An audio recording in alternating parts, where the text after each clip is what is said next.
If you have to ask yourself, should I do this? You probably shouldn't. The Baker cross country team is just a week and a half away from the conference tournament, and they're doing everything they can to make sure that they're able to compete.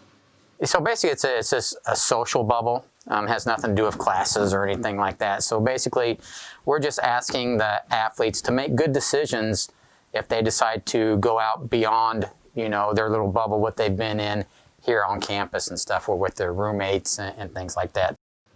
Keeping the runners COVID-free is incredibly important to the team in order to let all the hard work they've put in this semester pay off. We showed up August 7th, and we've been practicing a long time, and we would just hate for someone to contract something or, come in contact with somebody because then we're past that 14-day window, right? So if someone were to go into quarantine now, they would not be able to compete at the conference meet.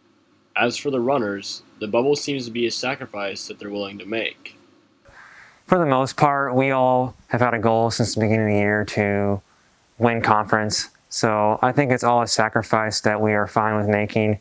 It might be a little irk for some, but for the most part, it's a minor sacrifice that doesn't require too much extra effort, and it'll all be worth it in the end. The team wants to be extra careful this year to protect their hopes of repeating as conference champions. The guys won conference last year, so the goal has been just to repeat, and the girls got second last year, so we're looking to become the first Baker team in history to win both the men's and women's side in the same year at conference. Though the team has to follow various COVID guidelines, Coach Byers is just thankful that the team is able to compete. You know what? We get to compete.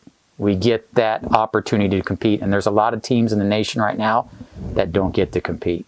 So for us to go out there and, hopefully bring some championships back to Baker, we would love to do that. I would love for those kids to hold up a banner and says they're a champion. For the Baker Orange, this has been Adam Cook.